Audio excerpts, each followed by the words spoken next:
All right, welcome back to another edition of the Force Athletics Life and Coaching Podcast. I'm your host, Charles Inferna, and this week we have a very special guest, Highland Games powerlifting extraordinaire, Felicia Baker Baltren. How are you? I'm doing well. How are you? I'm doing well. I had to practice that. English is a second language for me, so I do poorly with pronunciation sometimes. And I butchered someone's name last week. So you know what's funny is when we were just at the Phoenix/Gilbert Highland Games, Ed.D. Brown was one of the ADs, and he's like, "Hey, take the mic and do some announcing." And I was like, "No, I don't know how to pronounce everybody's names. It's embarrassing. I'm gonna chop them up." No. I ran away. Well, before you ran away, you competed extremely well there. So why don't you tell us a little bit about how you transitioned into Highland Games, like how'd that start? So I've always had some type of athletic background growing up. I was in gymnastics when I was little. I rode horses. I did drill team, dance, and then in fourth grade, I started playing softball. And I played softball for about 10 years. I ended up quitting right before my senior year of high school. I was playing varsity. My dad's like, "You're going to get a scholarship. We're going to do this." And I was like, "I hate school. I don't want to go to college." So kind of that's what happened with softball, which it happens. I ended up getting my real estate license at 19 and kind of really not doing a lot of sports at that point. I think I played a little bit of co-ed slow pitch softball. And then after I had my daughter, a year after she was born, I was like, man, I really need to get back to the gym. And I had a friend training at a gym in Encinitas, and she's like, "You should really come by. We do like body weight and kettlebells and barbells and stuff." And I was like, I don't really know about a lot of that stuff, but I'll try it. And I ended up going and completely falling in love with it and loving kettlebells, going 3 to 4 times a week, and the rest is history. However, when I was there, a couple of years into me going, the guys at our Highland Games, actually my husband, who was just a coach there at the time, him and like 3 other guys were competing at the Vista Highland Games. And I was like, what is this? So a bunch of us went out to watch them, and I saw women throwing, and I was like, to be exact, it was Heather McDonald and Beth Burton. And I was like, this is amazing. Like, these women are so strong. Like, I didn't even know women did this sport. So I went back to the gym like a couple weeks later, and I put it as a goal up on the whiteboard that in the next Vista Highland Games, I'm going to train and learn how to throw, and I'm going to compete. So then we started a practice group, and we slowly started making our own implements, finding stones. And that's how I got started. And kind of the rest is history. My first games was my hometown Vista Highland Games in 2013. Wow. Yeah. So that's really interesting. So 2013, so you've been competing relatively competitively for about 10 years. Right. And you just kind of like showed up to it because you saw other people doing it. Yeah. It just seemed interesting to me. And so I was like, well, I should be able to do this. Like, I'm fairly strong. I should be able to learn how to do this. However, I mean, I would say, okay, I've been throwing for 10 years, but again, like with COVID, I only competed once in the beginning of 2020. I only competed twice at the end of the year last year. So we kind of lost a little bit there. Right. But yeah, it's been a journey, let me tell you. So when you first started in 2013, your first competition, like how much like practice like did you have before you showed up? I mean, like at your gym, did you have like cabers laying around? Like, were you able to actually practice all the events before you showed up? We didn't have cabers, but we practiced hammers, weight for distance, stones. Oh, you know what? No, let me take that back. We were practicing with one skinny caber at someone's house. He actually had a tree business. Sure. So he saved a tree for us. But that was really short-lived. So I think I practiced for 6 months and then competed in the women's B class.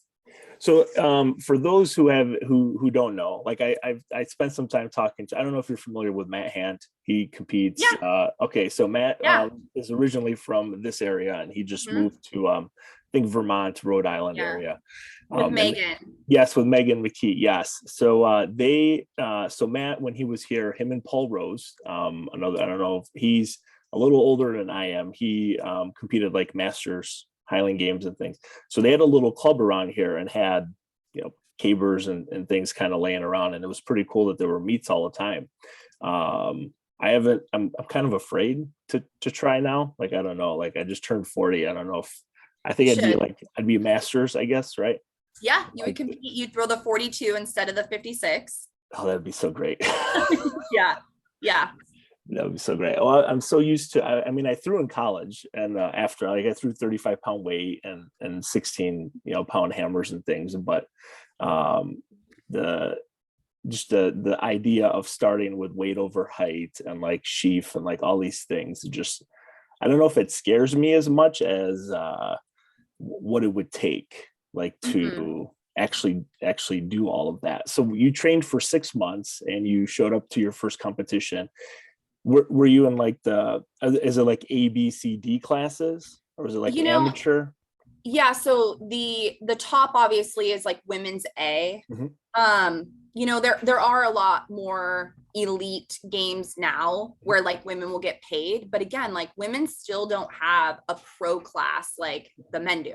Okay. Like once men go pro, they can't drop back down Right. and compete at like an amateur level. So we're still working our way around all that. So I competed in my first games women's B class, and it Mhm. actually was with like three other girls from my gym. Mhm. We were all brand new. And then I think I competed one more time in B class, and then I went to women's A, which was, and even now when I travel, if they don't have a women's A, I'll just throw in the open, Mhm. women's open. So it depends on how big the game is, because it'll go A being the top, and then B, C, novice. Okay. They also, but then they could have an elite. If they don't have all those, they'll just have a women's open. Mhm. And then there's lightweight for any women who are under 150.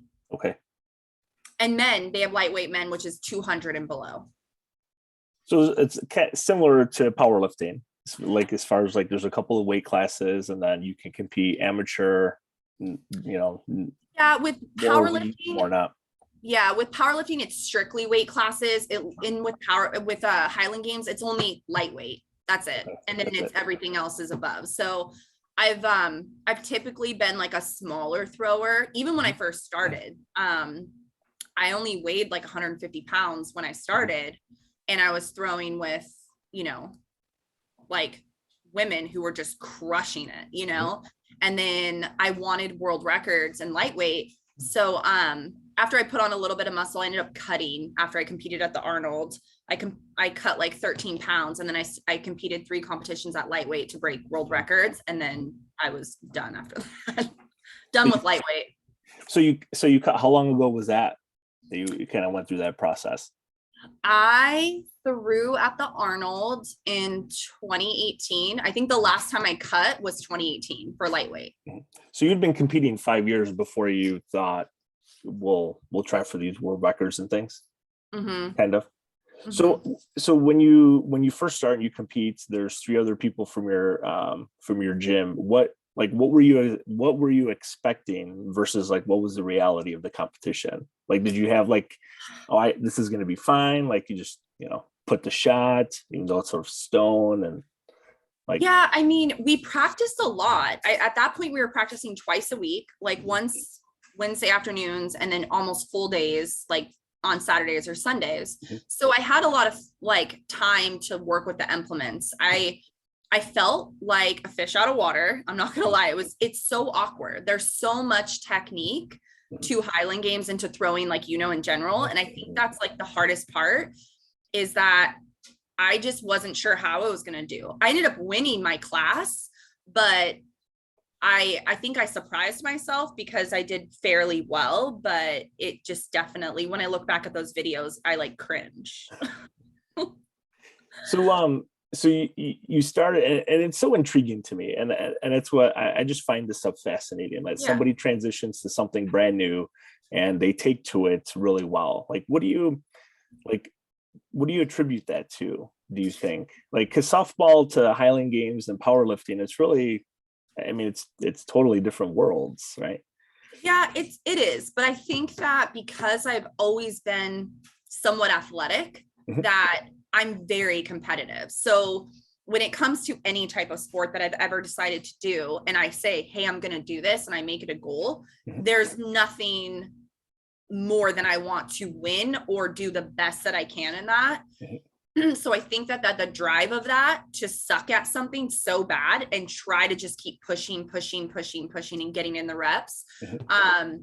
really helped me. And having people like coaches around me that were helping me, um there was no giving up, and to be honest, like the other girls that I threw with at that time, none of them have thrown anymore. It's been years since they've thrown. Mhm. And it's kind of the trend of people showing up to our practices. Like people Mhm. reach out from different states and be like, oh, I'm going to be in town.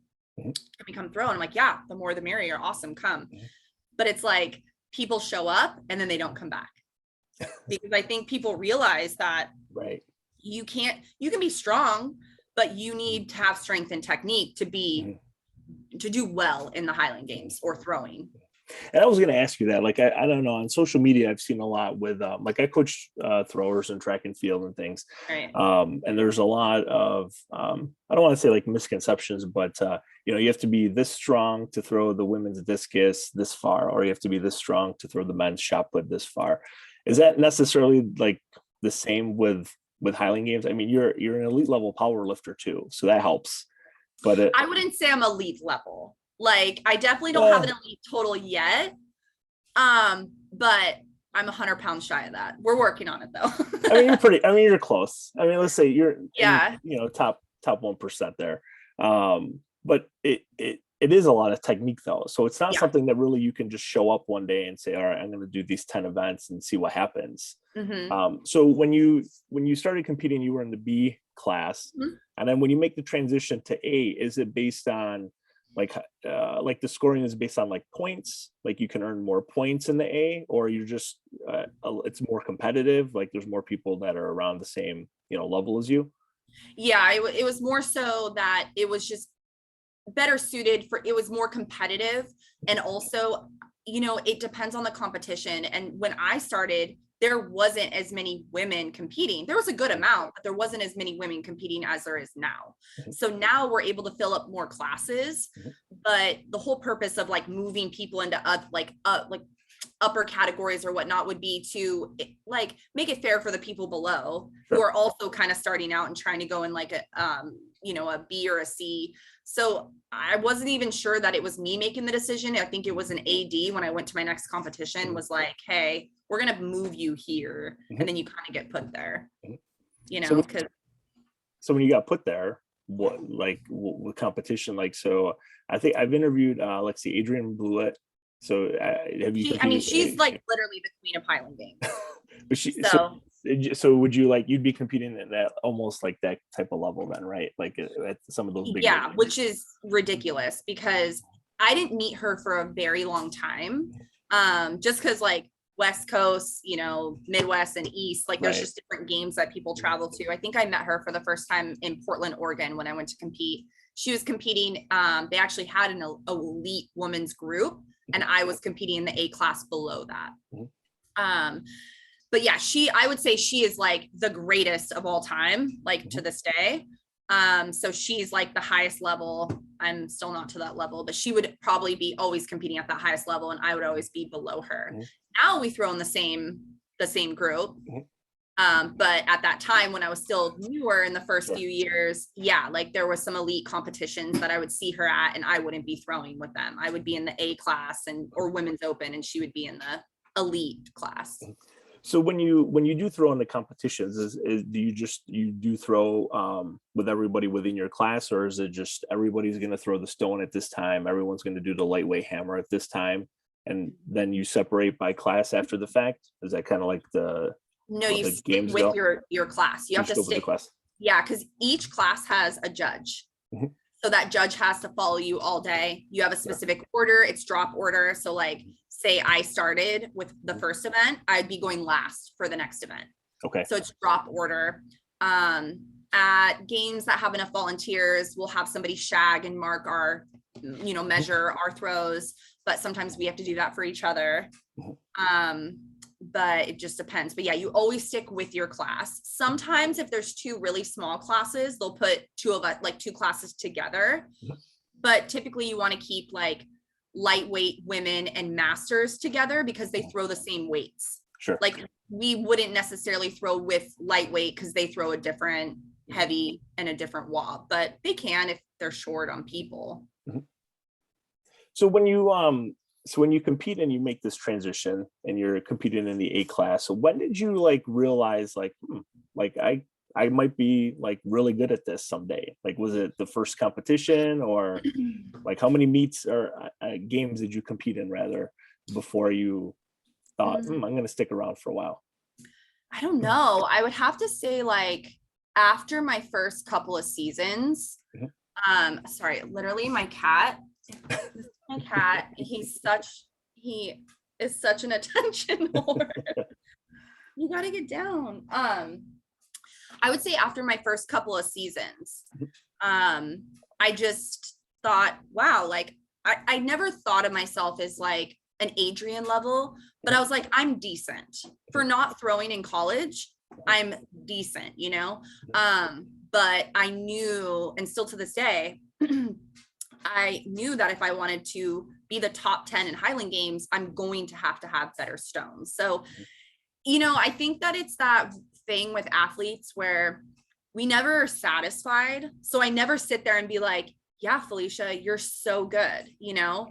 I think about all the things that I need to work on and be better at. And then I look up to the women that that I see like Adrian and Megan McKee. I mean, Megan's ridiculous. She's a champion, like they have just so much technique and power. And I just sit there and go, how do I get to that? Sure. Well, I mean, they were throwers in high school and college too. So they might have like 6-7 years head start on you, I guess. Totally. Right. But I think though, Adrian, so she's my age. So with Highland then, so I don't know if she competes in masters or she does now. I think last year was her first year. So is it like 40-44, or is it the whole decade like 40-49, like some powerlifting groups? So it's interesting. I think that it's the 40-44 for worlds. Okay. And then because they break it down a lot for worlds. And then I think that as long as you're 40 or in your 40s, you would do like 40-50 and then 50-60. I believe that's how it is. Okay. Yeah, because I haven't really competed in, like I used to compete in powerlifting, and then I got the bright idea that I wanted to try triathlon. So wow. So I've done a couple of short races, sprints, a couple of Olympic distance races, but last summer I signed up for a half Ironman, and it was canceled up here in September due to COVID stuff still in the fall. But because I just turned 40, so now I age up to the 40 to 44 age group. But what I noticed when I read these magazines of US championships and stuff like that, the older these people get in these age groups, the times get faster. So so I reached out to some of my friends that have been competing for a long time, and I'm like, what's up with these 45 to 49-year-old dudes? Like, how are they like smoking these younger kids? Well, their kids are in high school or college, like they have all this free time on their hands now. And I'm like, oh, that kind of makes sense, I guess. But you're not throwing anything, you're just trying to compete as fast as possible. I'm nowhere to that level yet. I just want to try and finish this freaking thing. Yeah. But so do you notice that too? I know with the Highland, then there's like the weights for the different implements drop a little bit. So even for masters women, they would throw lighter implements then also. Yeah, they would throw a 21 pound for weight over bar and heavy weight for distance instead of a 28 pound. So, and I'm still just trying to wrap my mind around all this stuff, like in talking to Matt and some other friends that do these things. So, in like a given week, Felicia, like how much time do you like spend training now? Like the Felicia of now versus, 2015, 2016? Like, is it 10 hours a week? Like whenever you can, like, you mean for Highland games or for Highland games? Oh, yeah, for Highland games. Yeah. Only on Sundays I throw for 4 hours on Sunday. That's it. Mm-hmm. And you had a great competition this past weekend. Yeah, very shocking. Very shocking. Well, actually, I can probably talk a little bit more to that yes, if you please. want to go deeper into it. But yeah. So we've always just been able to throw typically on on the weekend if we can get away with like a Wednesday afternoon, but it's hard because now like I work all the time. My husband's coaching a ton of people right now, so he's slammed. Plus my daughter has to be picked up from school, go to jujitsu, right. Do her stuff. So Sundays are kind of the only day we all get together. And I think that when I first started, we threw more, but now there's also like drills you can do outside of practicing or at the gym, or you can do many different things. But again, like I lift 3 days a week and then we throw for 4 hours. But what I wanted to tell you was one thing that I think helped me a lot was that I had significant hormone imbalances and I didn't know anything about hormones. No one ever told me. I had a nutritionist. I've had coaches for years. No one had ever talked to me about like women's hormones and how your body changes and all this stuff. So I've always been super energetic, very outgoing, very like aggressive in the gym, like never had any issues. And after I competed at nationals for drug tested nationals at Palm Springs last year, I had this drop off where for 5 months, like I gained like 7 pounds for some reason. And I didn't know why. Like I track my macros, I train. I just had this huge drop off where I was tired all the time, super low sex drive, just like everything felt wrong. So I thought something was wrong with me. And I went to my normal doctor. They tested, my blood. They tested if I had COVID, if I was pregnant, like they did everything. And they're like, you're fine. And I'm like, I don't feel fine though. So my nutrition guy was like, hey, have you ever had your hormones tested? And I was like, no. No. So my doctor wouldn't do it. So I got a recommendation, and there's this athletic performance place in Florida that you can call, pay, $225, get your hormones tested. And I did it immediately. They didn't even send me my results. They texted me and said, hey, we're not ready to give you all your results, but we need to let you know that like you don't have any testosterone. And I was like, what?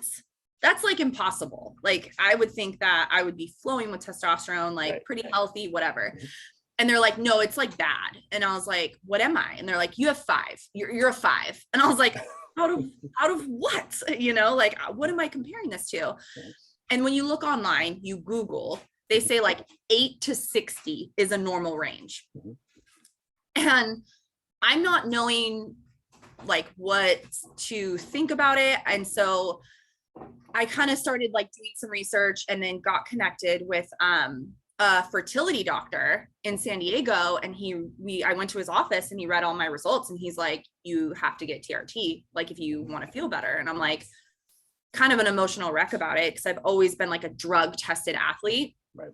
And so I'm like, well, shit, like this is a big deal. And then when talking with Mike and my coaches and stuff, they're like, well, what do you want? Because you can not take it and feel like shit for the rest of your life, or you can take a tiny bit, once a month through the doctor, whatever. So long story short, I've been taking, I get a shot like every 3 to 4 weeks of like a tiny bit. And like my whole life changed.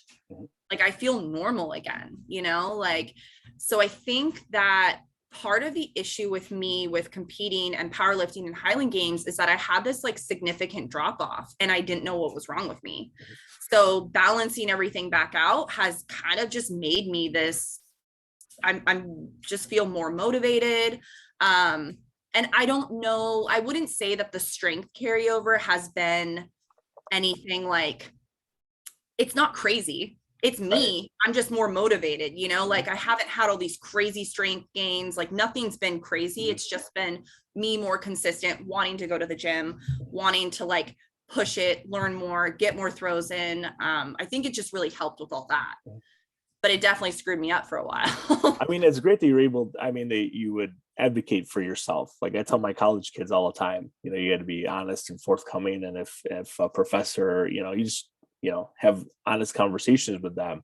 But Yeah. for your, you know, personal doctor to say, yeah, you're fine, or we're not going to test that stuff. I mean, Yeah.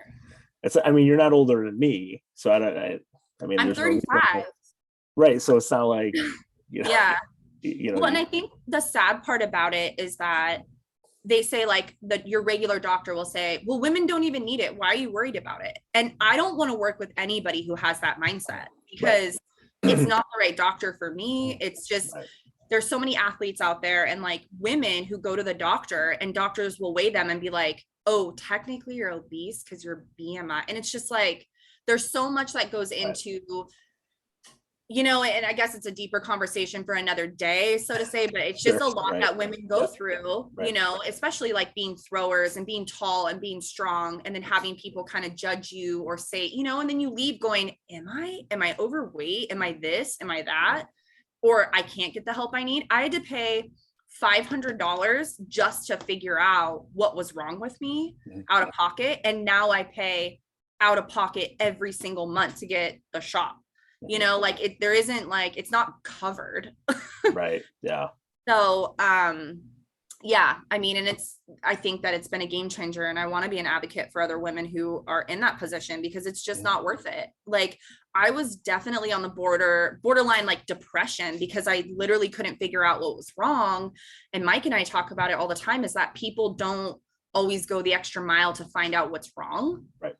And especially with kids and athletes, like our whole being revolves around competing and having a purpose, like on the field or in the weight room or on the basketball court. Like this is what gives, like we we thrive off that. Like I think about Matt Vincent, you know, about Matt Vincent. Yeah. Yep. And how he had to retire early because of his knees, and like he's found all these other outlets to help other people and have a different direction. And not everybody does that. Sometimes people kind of sink into depression. So, well, I'm glad you didn't, and you're here to, I mean, tell the tale of what might have been. And it's interesting, you know, kind of talking about or listening to you talk about this, you know, potential tailspin, and you were still competing at a really high level leading up to that. So now that you get this magic drug. I'm just kidding. I say that tongue in cheek. I have friends that do TRT, and they're like, yeah, man, we're not going to go stage ready or anything for, you know, for one shot every 2 weeks or whatever. Right. But you know what brought it up is that you were talking about the master classes. Like, what the hell? Like, how are all these master people just like crushing it? And it's so true. I would say that Mike just competed at Worlds in November, and now we're going to Moncton, Canada for him to compete at Worlds in June. His class is like the most competitive class I've ever watched compete. I mean, it's like guys that used to throw professionally are now older. They're all in this class. It's crazy. Like it's wild that you would think it's like the young guys, but no, like these guys have so much throwing under their belt, and like it's wild. And the implements get a little lighter too, so it's nice now. It might not be as taxing on the body. But you're a little it's older. It's only two events. There's 9 events, so there's only 2 events where it's a little bit lighter. It definitely helps. Like no one wants to throw the 56. I don't care who you are. Like no one enjoys the 56. I had training partners, and this was, let's see, so when I was in my mid-20s, that they were 40 years old, and we all lived kind of together in Western New York area. And they're like, oh, you should try this 56-pound weight at the weight pentathlon. And I was like, no, I don't think so. They're like, oh no, it's fine. They're like, don't wind it. You know, just kind of sling it, 2-turn grip and rip type of thing. And to watch these guys like 40, 45-year-old, I'm like, wow, like I thought I was strong, but like to watch them do it, I'm like, this is, I don't know, but you know, you get that old man strength, and then you got, you know, whatever else you know that you've been throwing for 20 years. And you don't have to worry about it as much. But So now you're working with that, and you just competed this past weekend. And you Yeah. said you had a couple of personal bests. So Yeah. even after 10 years of competing, there's still these like bright spots. Like how at this point now, when you prepare for these games, do you go in with like a strategy, like, or is it just I'm gonna, balls out every single throw, every single event, or is there some type of rhyme and reason to, all right, I'm gonna try and go hard here, I could back off a little bit and save some for, the next event? Like, is there that type of like conversation that you and Mike have, or your coach have about, how we're going to approach certain games?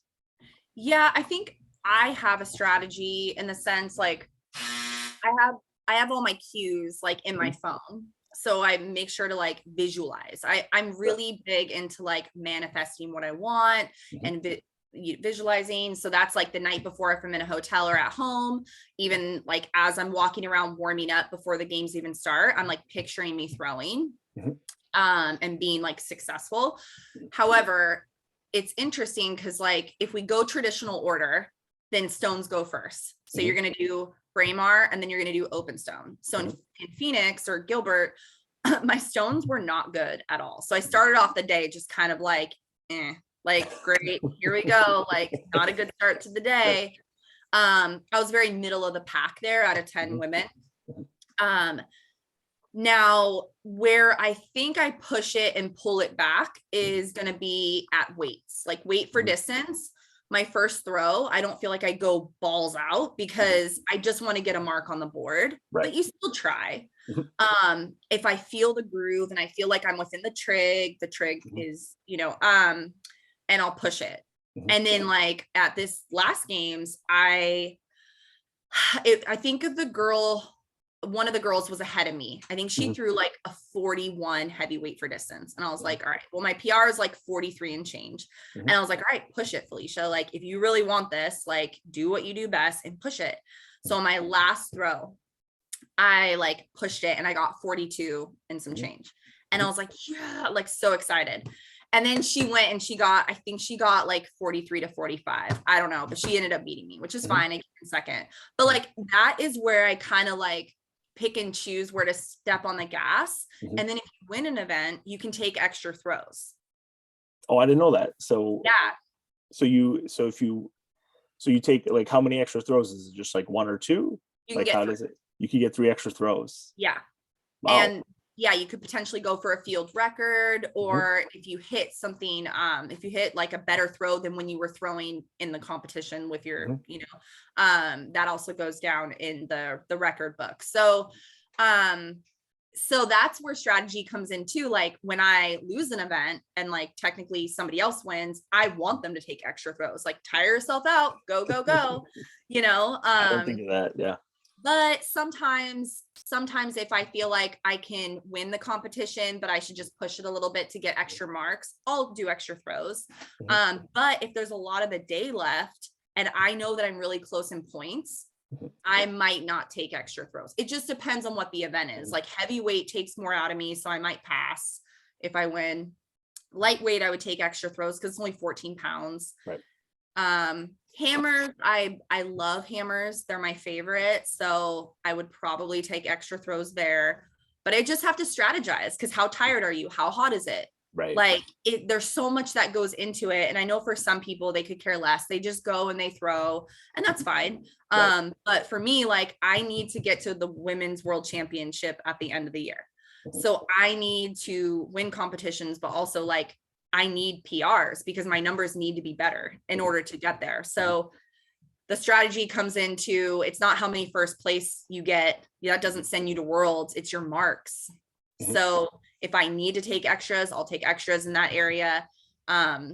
Stones, I will say, are my weakest, like I was telling you. So I probably would take extras in both of those if I won. Not that I win stones often, but I would try to, so that my NASGA, the overall scoring board, would like go up. So that is so interesting. Like I try and explain this stuff to my college kids, and it's just like over their heads, coach, we're going to go grip and rip every single throw. We're going to try and win the competition every throw. And I'm like, you can't, I mean, maybe it's difficult for an 18 to 19-year-old to like understand that, because in high school there's a big fish in a small pond, or the region.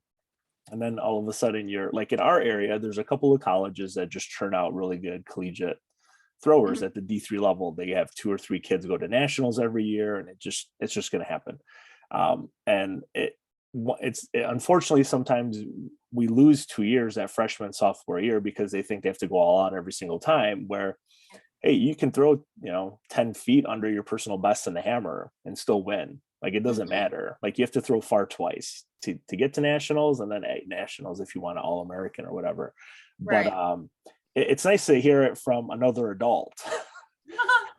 There's we'll take it for what you will, right, Felicia? Like yeah, it's nice to hear it from another adult to say, yeah, you know what, like you can't just go all out all the time.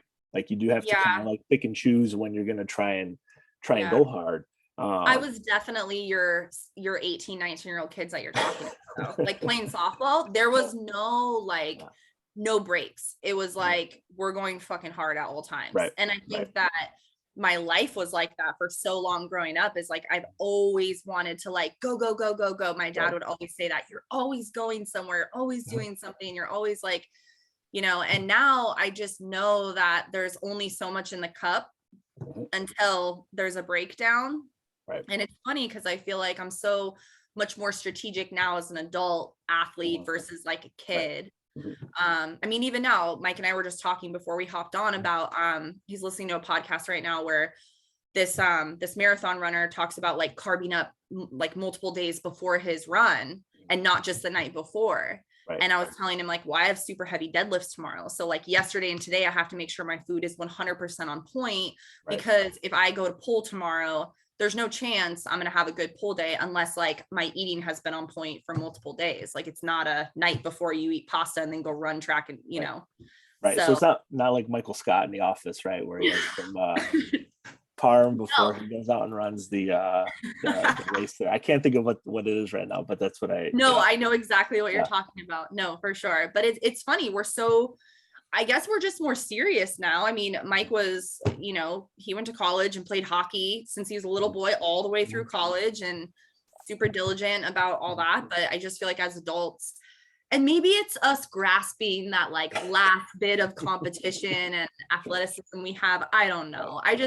I don't think that drive is ever going to go away until I die, of like, I need a purpose, and like, more than like my career and my family, like I need an athletic outlet to like put my energy, my anger, like really challenge myself. Like, I think I just really enjoy being challenged. Well, with the sports that you compete in, and like what I've done, like if you don't do all the work leading up to it, like you can't fake it. Like in powerlifting, you can't just show up on meet day and expect to Right. PR. No. But you have had a couple of really good that you shared on social media, good lifting sessions. The last bench PR for reps, right? Squat PR Yeah. for reps. So even Yeah. that, and I mean, you're not old at all, but for your like training age though, like how long have you been like more serious about like powerlifting? Because you've competed in meets there too and things. Yeah. Only like 4 years. Mhm. I think I still feel kind of new to it, because when I was training at the gym that I started doing Highland games, Mhm. I was not training like a power lifter. Mhm. I was using kettlebells, like body weight. I would use a barbell occasionally, but it wasn't the constant. And once Mike and I left that gym, and then we started going to a powerlifting gym in Vista. Mhm. And that's where we were introduced to powerlifting, and where I hired a coach to actually coach me for powerlifting. And it was hard, because I was in a powerlifting gym and trying to be strong, but I was like a very small fish in a big pond, and it was the 3 lifts. I love all 3, in the sense like I love training squat, bench, and deads. I just think it's super fun. So I knew that I would enjoy that, and I do really enjoy powerlifting training. So I think that's why I try to do both. I don't really compete too much in powerlifting while I'm in Highland Games season. However, I am going to nationals in Vegas to do deadlift only just because I want to break the state record, but I'm just going to pull. And then I'll do a full meet at the end of the year once I'm done with Highland Games in September. So with the powerlifting, which federation that you'll be able to do single only lifts? USPA. USPA. Okay. Yeah. I competed in USPA up here. A few times. It's Adam Frenchin, I think is I pronounce his last name. He has a powerlifting gym in like Niagara Falls, Buffalo area. Nice. Okay. And they have he puts on great stuff. I did a bunch before. I had a little bench accident in the garage a couple summers ago. So I tore my pec benching. I was getting ready for a powerlifting meet, and thank God I had so I have a cage. And I did a set, and I usually keep the pins a little lower because I don't like arch or anything like that. Okay. And I was hitting, the pins, and I was like, you know what? I should probably raise them up one for this next set just to see how it goes. 7th rep of the second set, 295, about 2/4 of the way up, 2/4, about halfway up. It happened. So the sound, it came crashing down. But if I wouldn't have put the pins in, we wouldn't be having this conversation probably. So so I'm so I competed for a long time, but I haven't benched since. Like I just I don't know that like some things you're afraid of. Like there's even the bar. I'm like I don't know. Yeah, that's interesting because my coach, his name's Mike. I guess there's a thing with Mike's. I don't know. Sure. My coach has torn both of his biceps, deadlifting. Like, I don't know. So he's like switched up his grip a bunch, but now he's just doing a ton of, I think he competed in Vegas last year. He did bench only. So he's still benching, and he had 2 torn biceps. Yeah. Do you have surgery for him or no? Do you know? You know what? I don't think I think he was trying to get surgery, and like it wasn't successful. I think something happened. I don't know the whole story on the second one, but I believe it was like a huge letdown. Like they thought they were going to do it, or he couldn't repair it. So, but he is still benching, which is, but I get it. Like it is kind of traumatizing. I've hurt my back when I started powerlifting. My first meet, my second deadlift pull, I didn't know how to deadlift. I mean, I just was this like, I look at my old videos and it's so silly. Like I just was pulling with my back, and you know how it is. So I hurt myself, and I remember being so scared to even deadlift again because I was like, I can't feel that pain. Like I can't bend over. I feel like I can't get up. It's like sciatica. It's just awful. I mean, injuries are debilitating, especially for athletes. So it was really scary, but now it's my best lift. I know you're gonna go compete at nationals again. Well, like I don't know, like I think of like the risk reward, like like we were talking before we hit record. Like I have real little ones, and when I tore it in August of 20, our youngest was 2, so like I couldn't carry him, like I couldn't do anything really.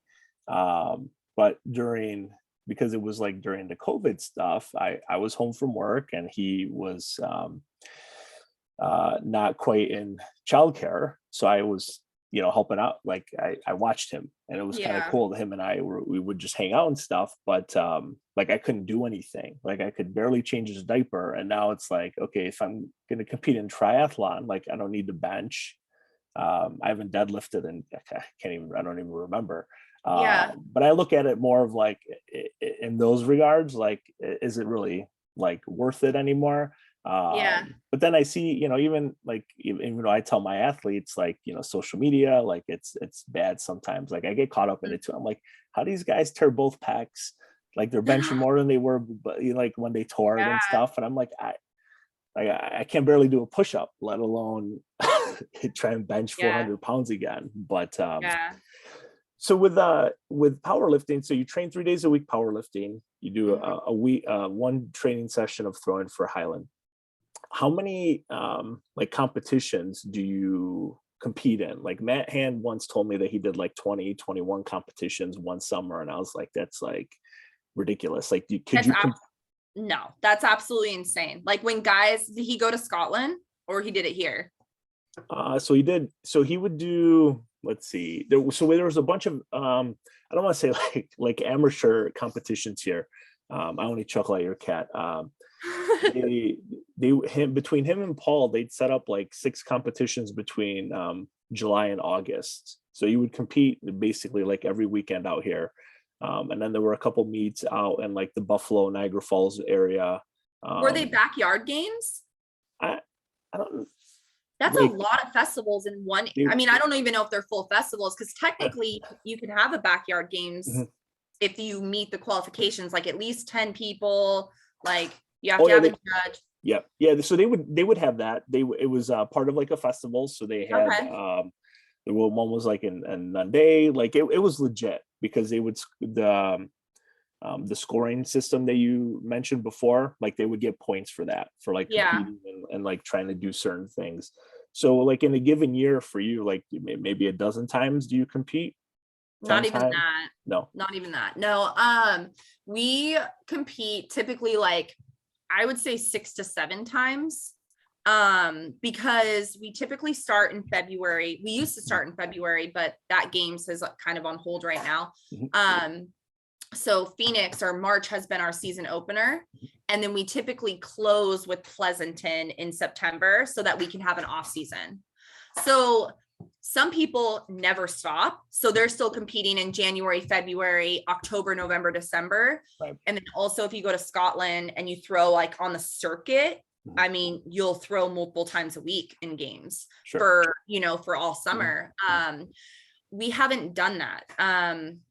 I was supposed to go to Canada in May. I can't go because I have a work event, but that was going to be an extra one. So we try to kind of find like extra ones to go to. Like Mike's going to St. George, Utah in a few weeks with like the guys. He's going to go on a guys trip. So we try to find like ones we can drive to. Sure. But it's tough. Like the one I'm doing an all women's Highland Games in a few weeks in April in Vista. Then I'll go to Costa Mesa, which is California, in May. Vista Games are June. Not sure if I'll throw in, I won't throw in July because I'm competing at nationals for deadlift. And then I have August open, and then September would be Pleasanton, the beginning of September, and Women's World Championship, the end of September. Some people definitely compete like you said, like 20, 30 times a year. I just don't have that many games to go to. And with life, like real life, like work, my daughter and Mike, like his schedule, we just can't do it. It's just, we could probably fit in a few more if they were like the right location, but it's tough just with life, and we have to get pet sitters and it's just a lot. So we just kind of do what we can and make the best out of it. But also it's just nice for recovery, because the last time I went to Canada, we came back and competed the next weekend at a local games. That shit is, I'm out like from competing all day, no joke. Like my body is thrashed. Right. And even when I came back from Phoenix, my coach programmed a deload, which I was like, oh my God, thank you. Because there's no chance that I'm doing anything. Right. It's tough. I mean, the older you get, man, it's just harder to recover. So do you cycle that knowing when you're going to compete in Highland Games with like your powerlifting then? So do you do you schedule like your deloads or kind of like your off weeks, your tapers with your games competitions? Yep. My coach, we did this time before I went to compete in Phoenix. I actually had like a regular squat day, regular bench day, and then skip my deadlift because they're just so taxing. And then when I came back, had a full deload. So it was like super light, basic 3 days, boom. And then when we went to throw last Sunday, I think I took like 4 shot put throws. And then I said, I'm done. And I just sat there because I was like, I just feel exhausted. Yeah.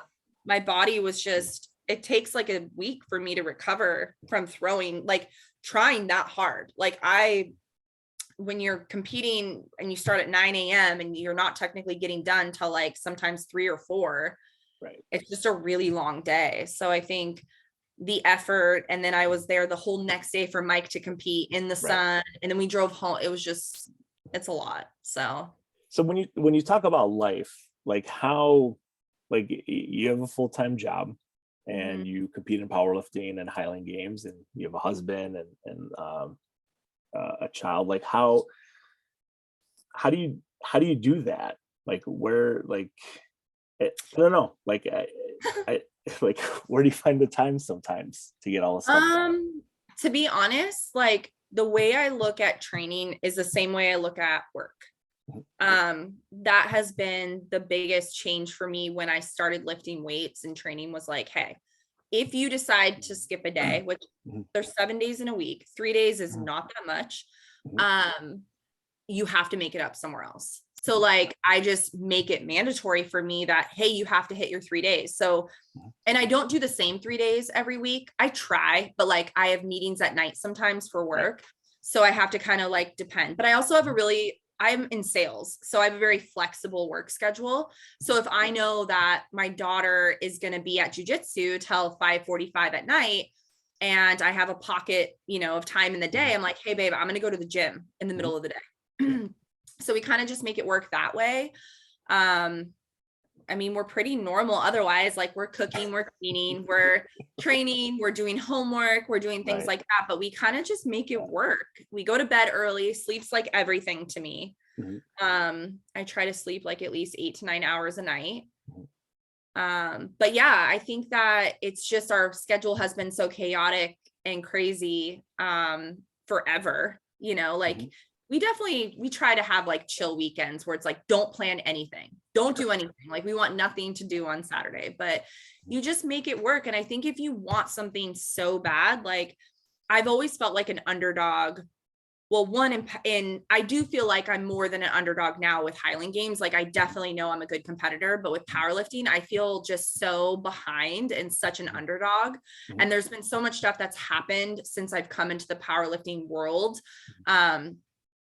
And I just want to prove to myself that like, it really doesn't matter like what I go through. If I have to change gyms, change coaches, whatever, like it revolves around me and like, I'm going to hit my goals. Like it's something I really want and I'm passionate about. And there's no option. Like failure is not an option where I'm going to get it.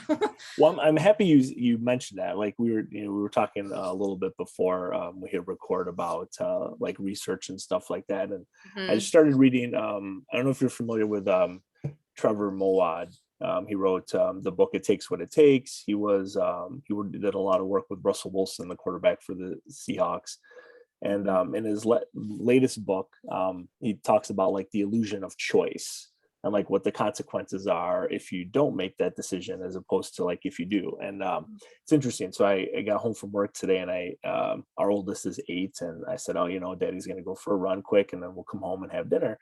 And he's like, well, why are you going to do that now? Play outside, and play basketball with us. And I was like, well, Daddy's trying to, he's going to try and do this big race in August. And if he doesn't run now, it could hurt later, try and explain it to an 8-year-old.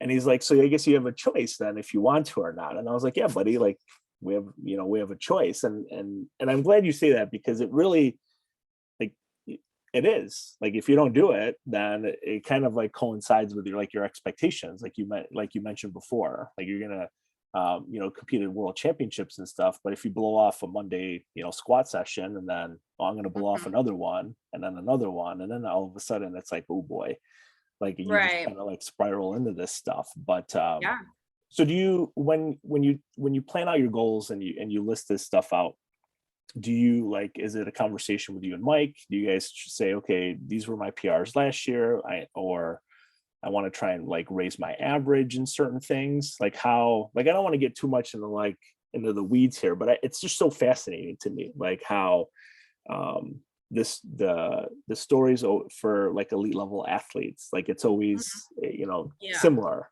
So like how do you guys do it? It's definitely a lot of talking between him and I. Sure. I definitely do have goals. I write them out. They have to visually be somewhere that I can repetitively look at because I like to have that reminder, especially when I am going through a hard time or I don't feel like going to the gym, because that happens a lot, especially when it was getting dark early and I'd get home from work and I'm like, oh, I don't want to go. I seriously don't want to go. But like, it's interesting you bring up like your son, and it's like, hey, I almost feel like the more diligent I am about like sticking to what I told myself I was going to do, it sets a really good example for my daughter. She didn't want to go to jiu-jitsu today. Right. you know, on the way to school this morning, she's like, oh, I don't have to go. Like I already went yesterday. And I'm like, no, no, no. You should go 2 to 3 times a week. So you're going to go and we'll pick you up. And she was kind of like bummed, but she went and she had a blast. I think it's really trying to instill that in our kids. Anyway, that was like just what you were talking about before. But as for, yeah, we write him out. I don't know if he actually writes his out, to be honest with you. Mine are in my phone. It is something that we'll talk about the whole way home from Arizona. We were trying to keep each other awake because we drove back in the middle of the night. And I was like, man, like I really have to up some of my scores in NASGA, like over these next few games, because I'm not going to make it to Worlds unless I can have, you know, like a better sheath throw and better stones. Like those scores matter. I need to get them up. So it's like, I kind of know what the things I'm good at, but then I also know the things that I'm like, this is not going to cut it. So it's like pushing those events more. You know, the other ones tend to come a little bit like more natural for me. And I have like decent throws that are already like, it's funny. Matt Hand messaged me after he saw some of my throws and he was like, hey, like you're kicking ass. Like you need to get invited to Worlds. And I was like, well, yeah, no shit. Like I'm really trying. And he was giving me some pointers. He's always been super helpful. But it's funny because certain points or certain heights or distance will give you more points. Certain events have more points. I was just going to ask you that. So is there, so like in track, like our pentathletes or heptathletes and things like shot put, you're not going to score as many points. Javelin, not really. But if you can long jump, if you can run a good 100 hurdles for a female, like if you can high jump, like you're gold. But if you throw the shot 20 feet, and the other person throws 40 feet, it's only a difference of like maybe 50 or 60 points. I mean, it's important. But if you out jump somebody by 4 or 5 inches, it could be like 100 points. So so with Highland, then which events are going to give you like there's the most bang for your buck then? Well, it's interesting because the NASGA scoring system, it's old school scoring. It's all the games that we do, like the actual, when you're at the games, it's based on golf scoring. So if you win first, you get 1 point. But then when everything goes into the scoreboard that we go online and like check the ranks and all that, it was technically all based off of like men's world records. Sure. So like the closer you are, the better. But like caber, it's going to depend on how big is the caber, how much does it weigh, what's the degree you got, did you get 12 o'clock? You're going to need to have more points there. You're going to need more points on sheath. The higher you go in wob, it's better. So it's like there's just a few where it's kind of I can't even tell you how it works because I for the longest time just thought, okay, it's all kind of the same. And then people would be like, no, you need to get this score up. And I'm like, what? Dang, that's like my worst event. Or like, you know, but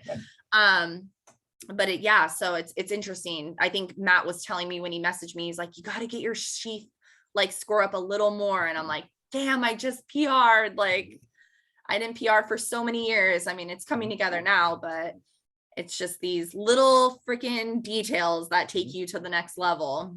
Well, I think I think it is though. Like at this point, when you get to a certain level, like I know throwers that like they won't PR for like 2 or 3 years, and when they do, it's like, you know, maybe a couple centimeters or something. But it's how many thousands of throws did they take like to get to that point? So with you, I want to be respectful of your 8 to 9 hours, and it's kind of a little later here on the East Coast too, right? I just lost my train of thought. So with throwing, then how many, if you only practice for like 4 hours, let's say on a Saturday or Sunday when you're not competing, do you keep track of like how many throws you take, like as far as like I took 20 with the light hammer, 10 with the heavy hammer, like you keep track of things like that? I don't. I'll normally have a plan in my head on what events I'm going to work at practice. I'll kind of stagger it. Like I might touch all the implements for the events, but I might spend more time somewhere else. I won't always throw a wob, or I won't always throw sheep at practice. I typically start with stones, and I can throw a lot of reps of stones, but then when we get to like heavyweight for distance, I try to only do like 3 to 5 reps with the heavyweight. When we throw hammers wreck me. Like, I don't know. It's funny. It's different for Mike, but like if I throw, I'll do like 3 heavy throws and then move on to light and only do like 5 or 6 because my entire like back and core are just trashed from hammers. Sure. But like, yeah, so I normally try to keep it limited. So one, I can do a majority of the events, but also like stones aren't taxing and it's my worst event. So I probably need to get like way more reps into that. Right. With weights and hammers, if I start throwing and I feel pretty dialed in and I'm like pretty happy with my throws, I'm like, okay, that was good. Like, don't kill yourself over it. Move on to something else. So it just depends. I'm not really writing down how many throws I do. Training's a little different. Like my powerlifting program, everything is very, it's like in a Google spreadsheet. I'm filling it out all the time, like everything, but not so much with throwing. Okay. So before we wrap up, is there like, how can, you know, I know you have a couple of sponsors, like how can people support you in these endeavors as you continue along with your, your training? Okay. Well, Throw Bros, you can support Throw Bros. They're a small company that creates implements and gear for throwing. It's really just to try to get it out to as many people as possible. Like nobody's getting rich off this. But if you need, tack or you need gear, if you need shirts, anything, you can always go to throwbros.com and use code BY Felicia, BUY Felicia, not like bye Felicia. But yeah, you can find me on Instagram, Facebook. I have a TikTok that I only post Highland Games stuff on. But yeah, that's about it. And then Sport Kill, I also have with them. Sport Kill, I did a lot of modeling for them when I first started for their website. I don't get anything from that, but honestly, I love them as a company. They're a family-owned company in Utah. They moved to Utah from California. And I believe my code for that is by Felicia 22. Okay. So it'll save you 10% off if you want to get a kilt for your next games. I love just bought one. The Throw Bros. I have a couple of the towels that actually. You have the hat. I have the hat too. I love the hat, the towels, and then the tacky. Yes. And, some of my weight throwers, the first time we tried it, they're like, oh, they like put a whole finger in there. I'm like, oh no. Like, so that horrible weight practice. I'm like, no, little dab, like I talked to them like my preschooler, like maybe like, pinky nail size across like all 4 fingers, not your whole finger. And like, it was bad. But they love that stuff. And it's interesting, like using some of that type of equipment, how much better it makes like the kids feel. Like they think it's like not like a secret, but like, oh, we're using tacky. And then you go to a meet and then people are like, oh, what's that? And I'm like, you already won the competition now because they're worried about the tacky. You have chalk and you don't wear a glove, you tape your fingers. But you know what's funny is we didn't really talk about this, but it's like our own rituals that we do, like I think that it's like the repetitive behavior, rather like people are like, why do you do it that way? Well, it's repetitive. It's like, do what you do in practice, do what you do in games type thing. Like the way you wrap your fingers, the color tape you use, if you want to use the same color. It's funny. Like everybody has these little, people wear like their lucky socks, their lucky pins, like whatever, but everybody has like their own quirky things. We are a band of misfits, I'll tell you that. Our group, when they stay eligible and they have above a 2.0 GPA, it is quite a cast of characters. But I don't mind talking about that. I think that's really interesting, the routine thing, because I think that's so important, and I try and drive that home with them. With the post-collegiate kids, they're already there. They're competing at US indoor nationals. We're trying to get to the Olympic trials and stuff like that. Like they understand, like we have to do this all the time at the same time. But with a 19-year-old sometimes, or even the seniors, who I have 2 right now, they graduate in 9 weeks and they'll probably never throw again. And I'm like, okay, like you want to be an All-American, like you literally only have 70 more days. Yeah. And that's it. And I don't think they realize until, like I look back at my time and I'm like, man, like I wasted so much time. Like even with my wife and I, when we were dating, like we sat around, like we would train. Like I tried to get her into powerlifting when we first started dating, and we were engaged, and then we got married. And she'll never listen to this, but that was the end of her powerlifting career. But Well, I think back and I'm like, wow, like I could have thrown farther. I could have been stronger. Like I just messed around. And now I can, I find 4 hours to go do a long ride. Like granted, I get out on my bike at like 5:30 in the morning so I could be home and have breakfast with the kids. But it's a lot of, Yep. But you're making it happen though. Like little things like that will right, take you to the next level. And right. it's you're staying committed to yourself and your goals. And I think that's most important. I was actually going to tell you, I'll send it to you, but the book, The Gift of Injury. Oh, Have I'm you not, heard of it? no. Okay. I'm gonna send it to you. I'm not all the way done with it. I read a good amount of it, but it has to do with triathlon athletes and the drive, the determination, and it's a really good book. It's great. And it's for people coming back from injuries, and it's a really good one. The Gift of Injury. It happened at like I was going to compete in back-to-back weeks. I was going to power lift. And I was going to try and what's that? Wait, sorry. I totally just gave you two different books. Babe. The Gift of Injury. No, that's a really good one. That's powerlifting. That's a powerlifter. What is it, babe? The Brave Athlete. That's the one I want you to get. I was like sitting here, I'm like, wait, I just gave you the title of one book and the description of another. Yeah. The Brave Athlete. Yeah, that's the triathlon one. Cool. Yeah, it's like I said, it's interesting, these older guys like these times, but anyway, we'll try and figure it out. But Felicia, I thank you so much for the time. Like I really appreciate it. Sometimes you send out DMs and I don't know if they get misconstrued sometimes, but I really appreciate you, getting back and responding and taking the time. Yeah, this has been awesome. I do think you should talk to Mike sometime.